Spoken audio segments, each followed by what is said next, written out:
Well, I really enjoyed the movie, guys, and my favorite scenes are definitely the scenes between you two. I'm not just saying that. There's so much fun. I bet you said that in every other room. I haven't, I swear. This is my first interview of the day, but I haven't said that yet. But the chemistry between you guys is so much fun. Can you talk a little bit about working with each other and developing that camaraderie?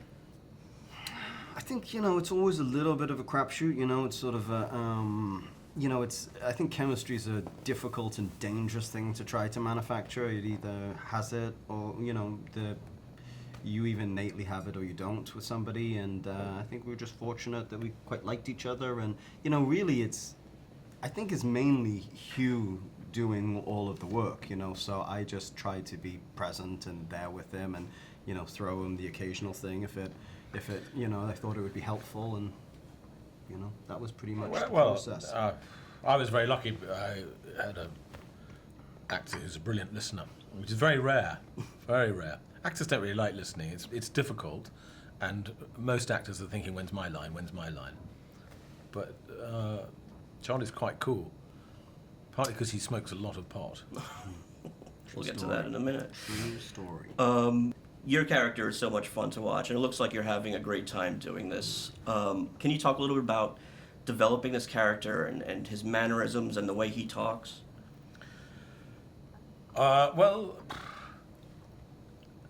I ended up thinking he was the boy at school who's not really in with the cool kids but wants to be, and he's still sort of got a bit of a crush on the bad guys, on the villains. I thought he was him, and a bit of a nerd. You know, he knows everything there is to know about cinema. He was quite fun to create in that way. I like the cinema stuff. That's what gave me the look. I was dressing as a kind of seedy, cheap Fellini. You know, Guy's dialogue is so precise and his stories are so complex, but do you guys have opportunities to sort of ad-lib a little bit or improv, or is he very, like, sort of strict about his words? No, I mean, he's not. Well, it's funny. He's sort of vacillate. He's sometimes actually very, very strict.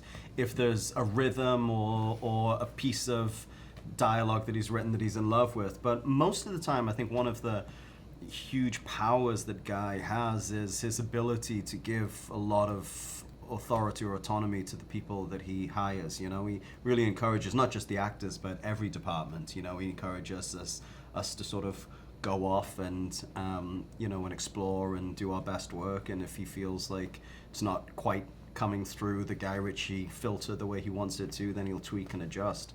And then sometimes he'll just completely burn the house down and say, you know, all of this is crap, the script's crap, you're crap, we're gonna reset and go again from the beginning, you know, so you kind of sort of have to go to work expecting it all. But he does give, there's a lot of stuff that I wrote and improvised, certainly, that I've seen in the trailers and stuff. I haven't seen the film yet, but I was quite pleased with the that line, so you killed someone. No, it was the gravity that killed him. That was Nice. a little improv line. Yeah.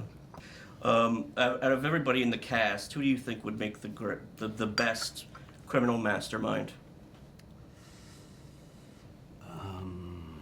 Michel Dockery. You can see that when you watch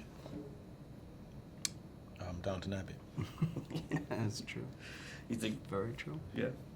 You guys have worked with Guy before, obviously. What is the atmosphere like on the set, and what is the, you know, sort of the fun aspect of working with him?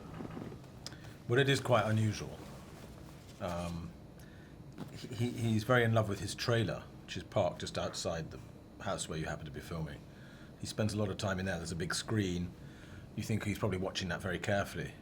And you go in, and while the acting's going on, he's strumming a guitar or playing chess with someone or cooking.